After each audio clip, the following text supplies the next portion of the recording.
New York City, June, 1950, 11:15 p.m. In the heart of Times Square, in the blink of an eye, right in the middle of traffic, a gap opens in the air. A man appears. He does not walk into the street from the curb. He does not step out of a vehicle.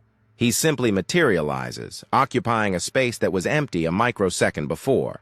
He stands frozen in the center lane. He isn't looking at the cars hurtling toward him.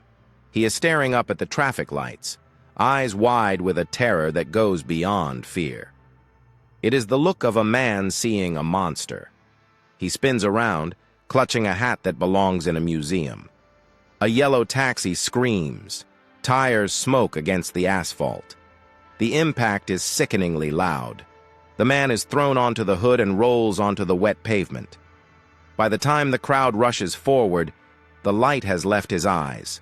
The taxi driver is shaking, swearing he came out of nowhere. And he's right.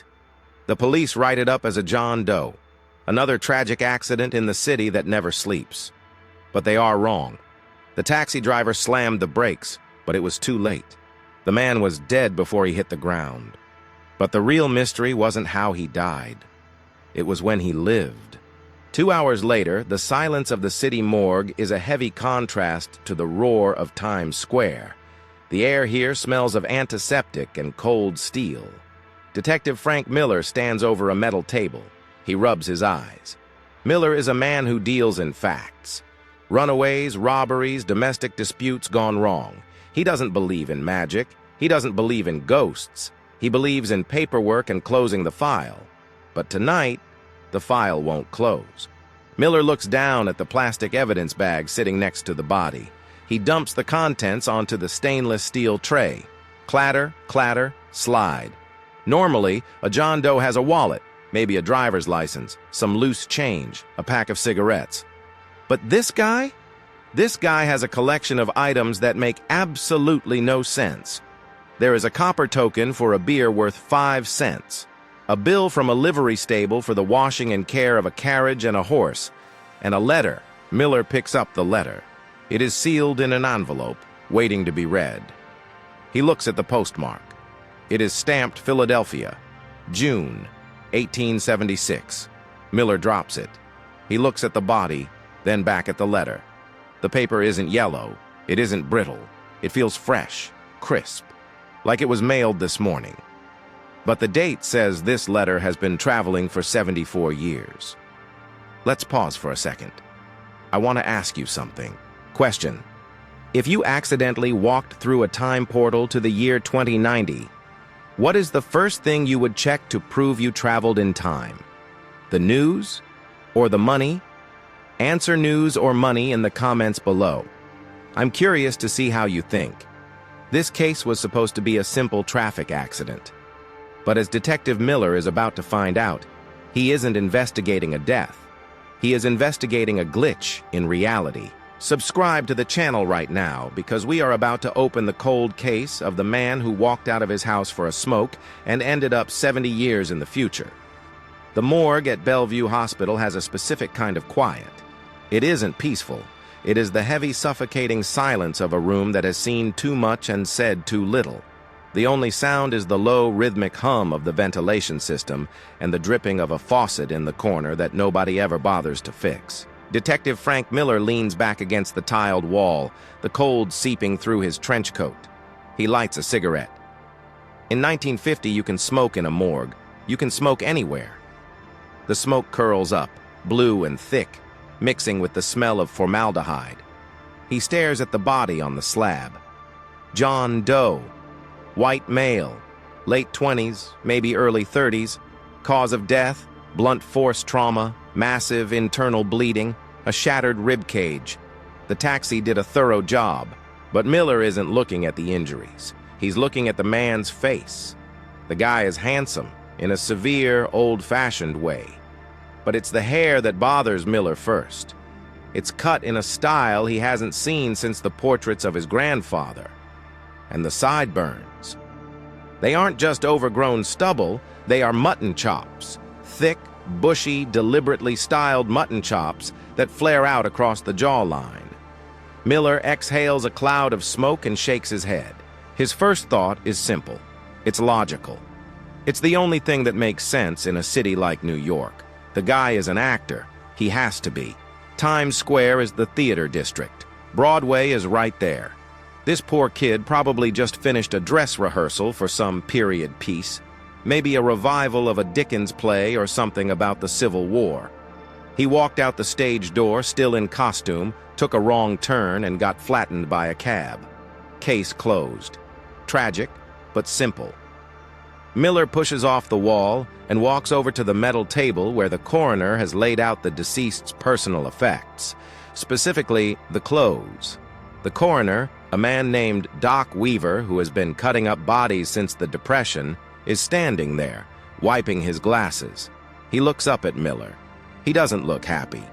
Miller asks him if he called the theaters. He asks if any stage manager is missing a leading man. Weaver just points at the pile of fabric. Miller frowns. He reaches out and picks up the coat. It's a frock coat. Black wool. Long tails. The moment Miller's fingers touch the fabric, his theory about the actor begins to crumble. Miller knows cheap costumes. He's worked the theater beat. Costumes are designed to look good from the third row. Up close, they are garbage. They are made of thin synthetic blends, held together with safety pins and Velcro, lined with cheap rayon that makes you sweat. They are props, not clothes. This coat is heavy. It weighs a ton.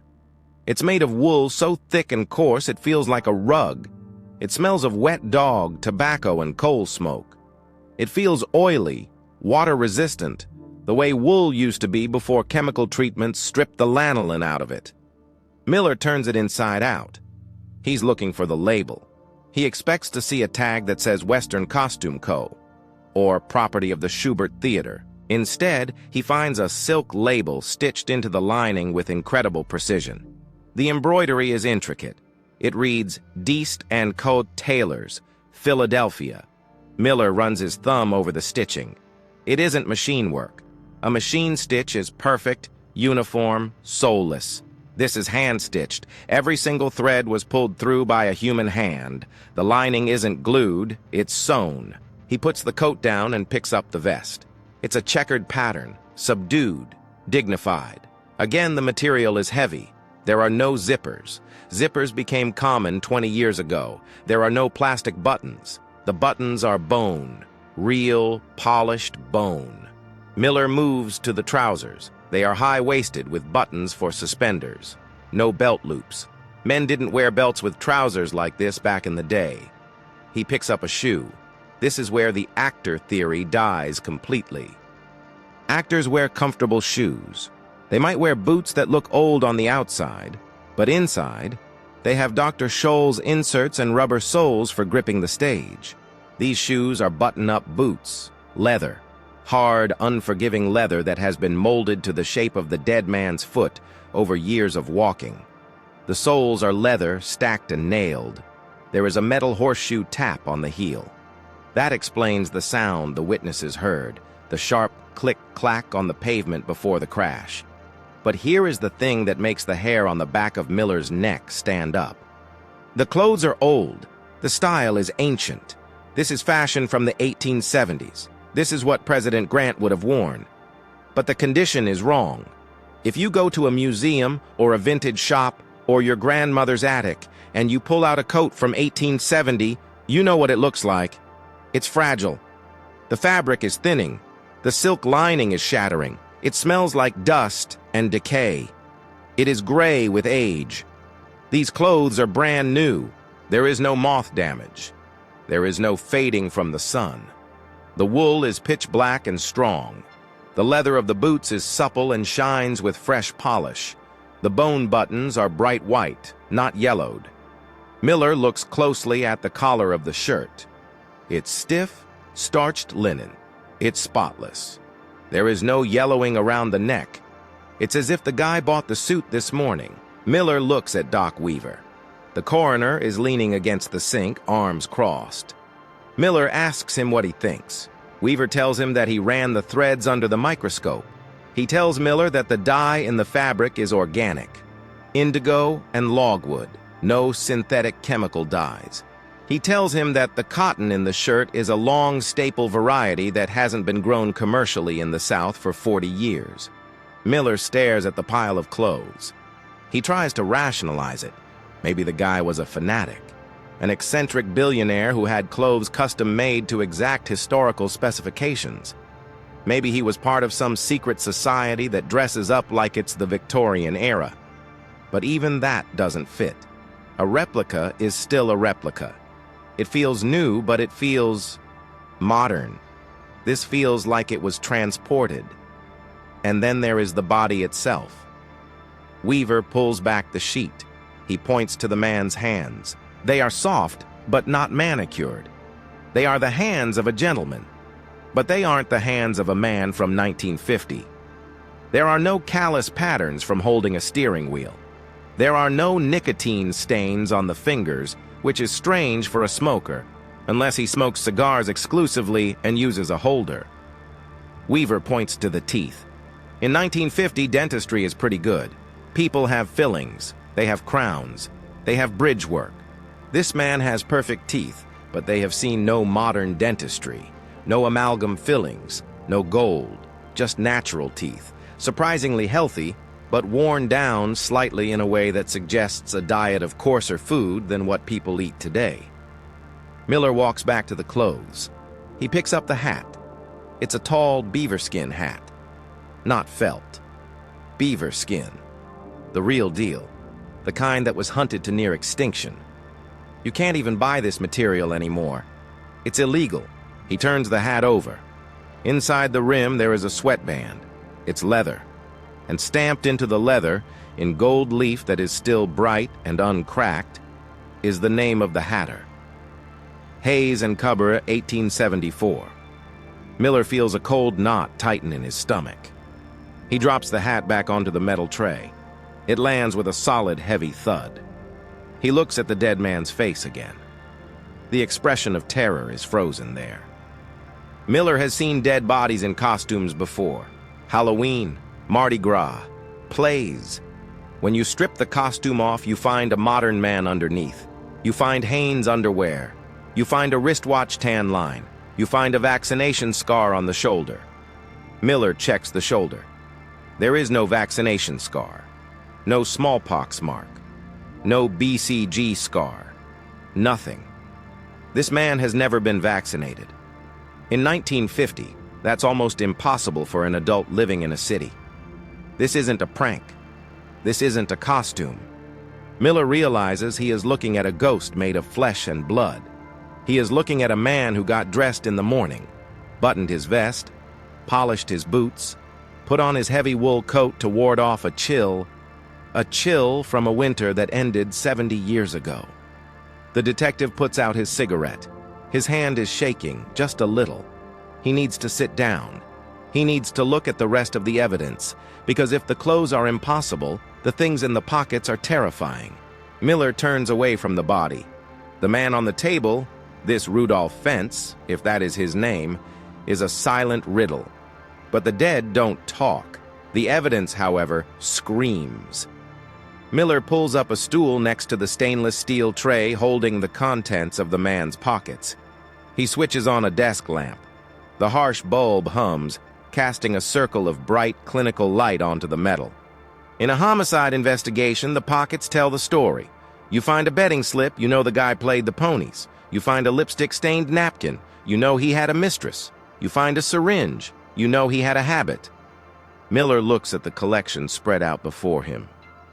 It tells a story, all right. But it's the story that belongs in a library book, not a police precinct. He starts with the smallest item, a coin. He picks it up with his tweezers. It isn't a quarter or a dime. It's a copper token, about the size of a nickel but thinner. On one side, worn smooth but still legible, it says, "The Boniface Saloon." On the other side, good for 1 5C beer. Miller turns it over in the light, a 5-cent beer. He tries to remember the last time a beer cost a nickel in New York City. Before the war? Before Prohibition? It's a relic, but it's the condition that nags him. Copper oxidizes, it turns green, it gets dull. It gets covered in the grime of 1,000 fingers. This token glows with a dull, reddish warmth. It looks like it spent the last few hours in a pocket, rubbing against a thumb. He drops the token and picks up a scrap of paper. It's a receipt. The handwriting is elegant, flowing script, the kind they used to teach in schools before typewriters took over. It's a bill from a livery stable on Lexington Avenue. Miller knows Lexington Avenue. It's concrete and skyscrapers. It's taxis and buses. He reads the itemized list. Feeding and stabling of 1 horse and carriage, $3. Miller closes his eyes for a second. A horse and carriage on Lexington. He knows, intellectually, that there used to be stables there. His father used to talk about the smell of manure in the summers. But holding this piece of paper, he isn't looking at history. He is holding a receipt that hasn't even begun to yellow. The paper is thick. Rag paper, not the cheap wood pulp they use today that turns brittle after a year. This paper feels like cloth. It smells faintly of hay. Miller moves to the wallet. It's a billfold made of thick, dark leather. No plastic windows for photos. No zipper. Just leather and stitching. He opens it. Inside, there are business cards. He slides one out. The font is an ornate serif. Rudolph Fentz. No phone number, just a name and an address. And then, there is the money. This is what stops Miller cold. He pulls out the bills. There are $70 in total. In 1950, $70 is a week's wages for a working man. It's decent money. But this isn't 1950s money. The bills are huge. They are what the old-timers call horse blankets. They are nearly 50% larger than the bills in Miller's own pocket. He spreads them out like a fan. A $20 bill, several tens. They are Bank of North America notes. The designs are intricate, filled with allegorical figures. Lady Liberty, eagles with massive wingspans, ships at sea. They are beautiful. They are works of art. Miller is a cop. He knows about counterfeiting. He knows about the shovers who try to pass off fake 20s at the racetrack. He lifts one of the bills to the light. He looks for the silk threads embedded in the paper. They are there. Red and blue fibers, scattered randomly in the weave. He runs his thumbnail over the engraving. It has texture. It's raised. This is intaglio printing. The real deal. But it's the crispness that makes his head spin. Paper money has a lifespan. It circulates. It gets folded, crumpled, shoved into pockets, slid across wet bar tops. It gets soft. It gets torn. The ink fades. These bills are stiff. When he flexes the 20, it makes a sharp snap sound. The corners are razor sharp. The ink is jet black and vibrant green. Collectors would kill for these. In this condition, uncirculated, a bill from the 1870s would be worth thousands. And this guy had $70 worth of them?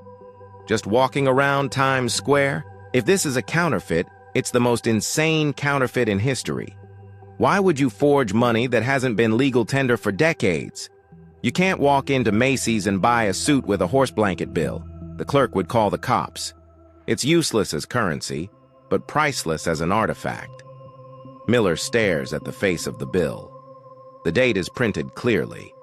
Series of 1875. He puts the money down. His hand brushes against the last item on the tray. The letter. It's an envelope. White paper, sealed with a dab of red wax on the back. It hasn't been opened. Miller turns it over to the front. The handwriting is the same confident script as the business card. It is addressed to Rudolph Fentz, 6th Avenue, New York City. Miller looks at the stamp. It's a reddish-brown stamp featuring the profile of Andrew Jackson. It's a 2-cent stamp. And there, canceling the stamp, is the postmark. The ink is black. The circle is perfect. Philadelphia. PA. June 18th, 1876. Miller sits there. The sounds of the precinct upstairs, the ringing phones, the shouting drunks, the clacking typewriters, seem to fade away. He is alone in the cone of light with a letter that was mailed 4 days before the Battle of Little Bighorn. He does the math in his head. 1876 to 1950. 74 years. If this letter had been sitting in a drawer for 74 years, the glue on the flap would have dried out and popped open. The paper would have foxed, developed those little brown spots from mold and oxidation. The wax seal would be brittle and cracked. Miller picks up the envelope. He brings it to his nose. It smells of fresh paper. It smells of ink. It doesn't smell like a library. It smells like a stationery shop. He runs his finger along the seal. The wax is smooth, glossy. It hasn't chipped. Miller feels a bead of sweat roll down his temple. He is a detective. He constructs timelines. A crime happens at point A. The suspect moves to point B. Time is linear. It moves forward. It doesn't loop. It doesn't skip. But the evidence on this tray destroys that logic. This man, Rudolph Fentz, had a beer in a saloon that doesn't exist. He paid to feed a horse that has been dead for half a century. He carried money that is now a museum piece. And he was carrying a letter mailed to him by someone in Philadelphia while Ulysses S. Grant was sitting in the White House. Miller looks back at the body on the table. The man isn't in a costume.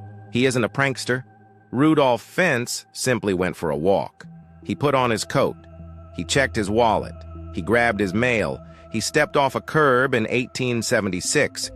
And the next time his foot touched the ground, it was 1950. Miller grabs the phone on the wall. His fingers feel numb as he dials the archives division. He needs to find a missing persons file, and he has a terrible feeling he knows exactly what date he needs to look for. The address on the business card led nowhere. Of course it did. Miller stood on the corner of Fifth Avenue, rain dripping from the brim of his hat, looking at a storefront that sold ladies' shoes. In 1876, this might have been a residence. In 1950, it was just another slab of concrete in a city that cannibalizes its own history. Miller needed a name, a living name. He spent the next 4 hours burning through a pack of cigarettes and a roll of nickels at a payphone. He called every fence in the New York City directory. Most were dead ends, wrong family, wrong spelling, hang-ups. But the name Rudolph is specific, and the name Fentz is rare. Finally, he got a hit. A listing in an old 1939 directory that hadn't been updated. Rudolph Fentz Jr. deceased. But the widow was still listed at an address in Florida. Miller made the call. It was a long-distance connection, the line crackling with static, his voice bouncing off satellites. No, not satellites. Not yet. Bouncing through copper wires strung across the entire eastern seaboard. An elderly woman answered. Her voice was thin, brittle as dried leaves. Miller identified himself. He kept it vague. He said he was looking into family histories. He asked about her late husband's father. There was a long silence on the other end of the line. For a moment, Miller thought the connection had dropped. Then she spoke. And what she said made the hair on Miller's arms stand up. She told him that her husband, Rudolph Fentz Jr., had died 5 years ago. But he had spent his entire life haunted by a ghost. He had never known his father. She said his father, Rudolph Fentz Sr., had vanished when her husband was just 2 years old. Miller pressed the receiver tighter against his ear. He asked the question he was dreading. He asked when. She didn't hesitate. She knew the date by heart. It was the family tragedy, the scar that never healed. She said her father-in-law went out for a walk on a Sunday evening. He wanted to smoke a cigar and the house was stuffy. He kissed his wife goodbye. He patted his son on the head.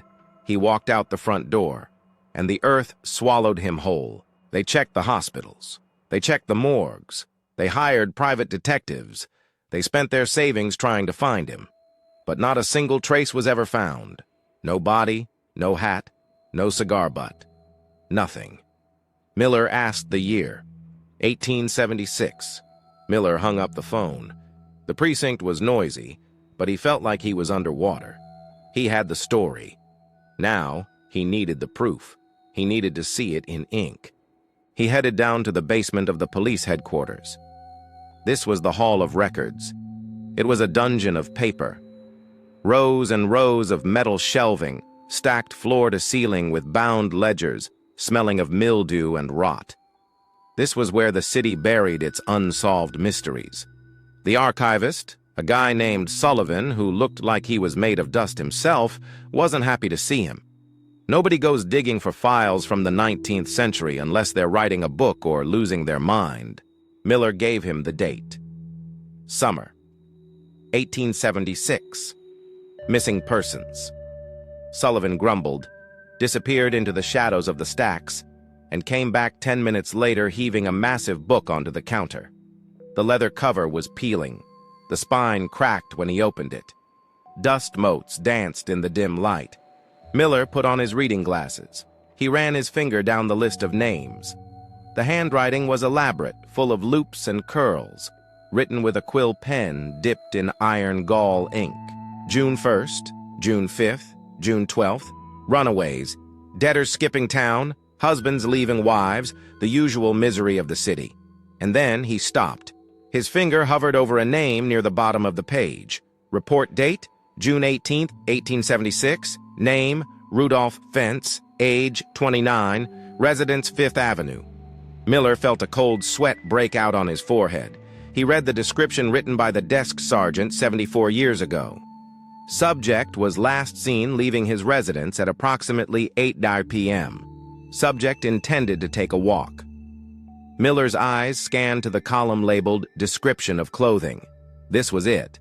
This was the moment where logic either held the line or shattered completely. The ledger read, Subject wearing a black wool frock coat, heavyweight, shepherd's check vest, dark gray trousers, button-up boots with iron heel taps, beaverskin tall hat, Maker Hayes & Coa. Miller stopped reading. He looked up at the water-stained ceiling of the basement. Every detail matched. Not just the general description, the specific maker of the hat, the check pattern of the vest, the taps on the boots. The sergeant in 1876 had written down exactly what Miller had just seen on the metal table in 1950. Miller looked back down at the book. There was one final note in the remarks column. Subject was carrying approximately $70 in banknotes and correspondence from Philadelphia. No known enemies. No debts. Subject simply disappeared. Miller closed the book. The heavy thud echoed in the quiet room. He wasn't investigating a homicide anymore. He wasn't investigating a missing person. He was standing at the finish line of a race that had started in 1876. Rudolph Fentz had started a 20-minute walk.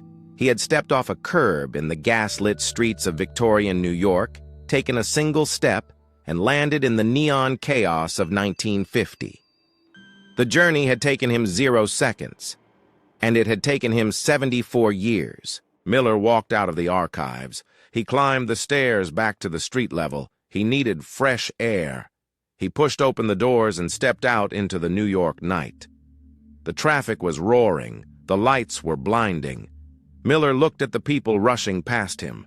Men in suits, women in dresses, kids chasing each other, everyone moving so fast. He wondered, just for a second, if any of them were about to slip. He wondered if the man walking next to him might take a step and vanish, only to reappear in the year 2025, terrified and confused, looking up at a sky filled with drones and digital billboards. Miller lit a cigarette. His hands were steady now. The fear was gone, replaced by a deep, hollow awe. He had the answer. But he knew he could never write it in the official report. You can't tell the NYPD that a man died of time travel. You can't tell the coroner that the body is fresh, but the man has been dead for a lifetime. So, he would write it up as a John Doe, he would file the paperwork, he would let the city bury Rudolph Fentz for the second time. But he would keep the coin, the copper beer token, a little piece of impossible metal that proved, if only to him, that time is not a straight line. It's a door. And sometimes, just sometimes, the door is left unlocked. Detective Miller stands in the pouring rain outside the precinct. The neon sign of a nearby diner flickers, buzzing like an angry insect.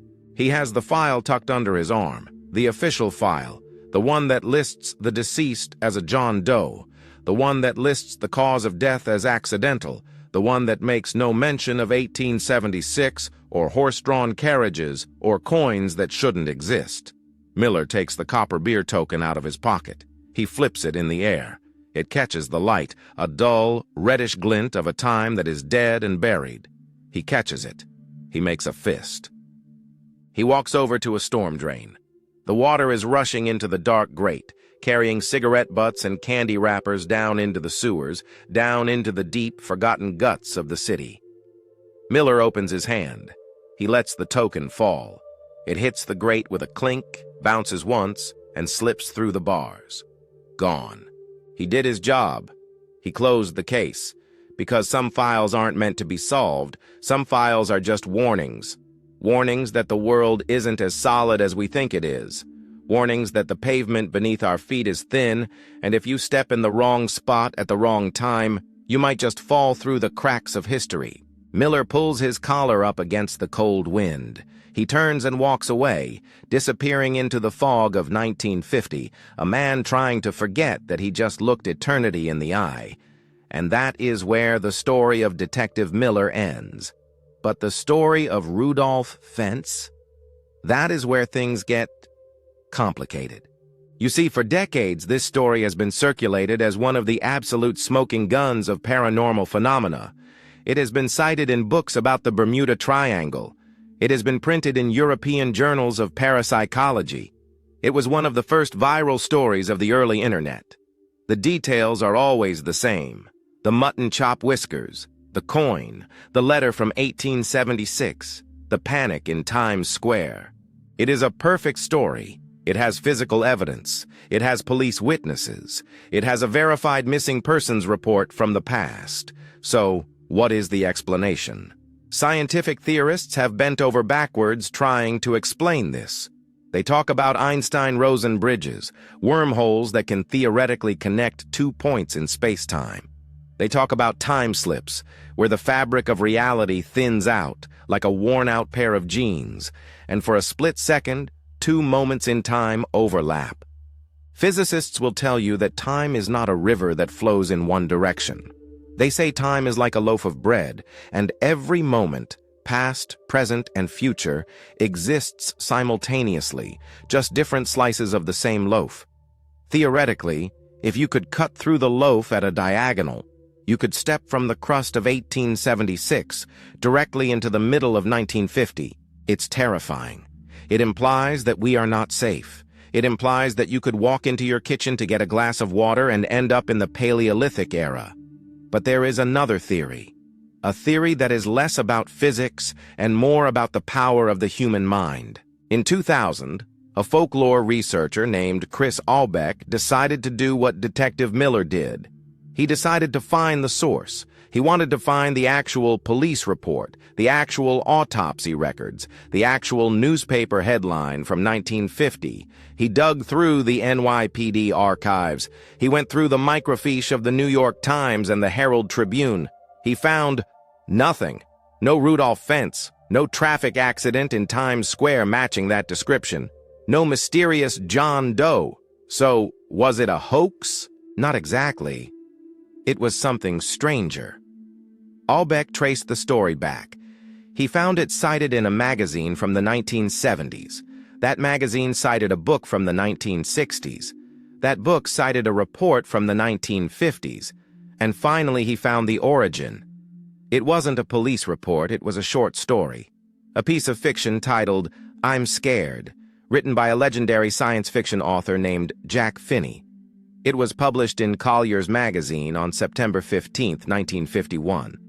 Jack Finney is the same genius who wrote Invasion of the Body Snatchers. He was a master of making the impossible feel gritty and real.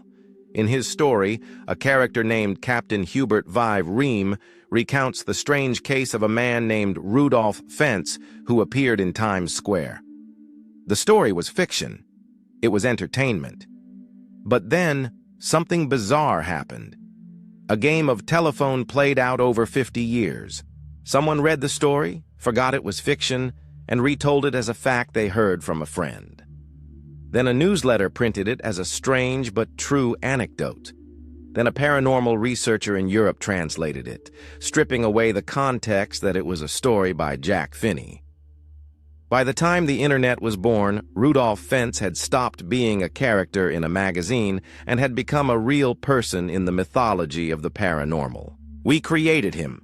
We, the collective consciousness, wanted this mystery to be true so badly that we willed it into existence. We gave him a life, a death, and a legacy, purely through the power of storytelling. So, does this mean the mystery is solved? Does this mean we can sleep easy, knowing that time travel is just a writer's invention? Maybe. But ask yourself this. Jack Finney wrote that story in 1951. He described the clothes, the coins, the letter. But in his personal journals, Finney often wrote that he got his ideas from overhead conversations and strange news clippings he found in the library. Did Jack Finney invent Rudolph Fentz? Or did Jack Finney hear about Rudolph Fentz? A rumor whispered by a spooked cop in a bar, a story that was hushed up by the NYPD, and decide the only way to tell the truth was to disguise it as fiction? We will never know. The archives are silent. The coin is gone. The body is dust. But the next time you are walking through a crowded city and the noise gets too loud and the lights get too bright and you feel a sudden, strange drop in air pressure, just stop. Don't take another step. Check your pockets. Check the date on your phone. Because Rudolph Fentz went for a 20-minute walk and never came home. And if it can happen in a story, who is to say it can't happen to you? This is Quantum Science Stories. And remember, question everything.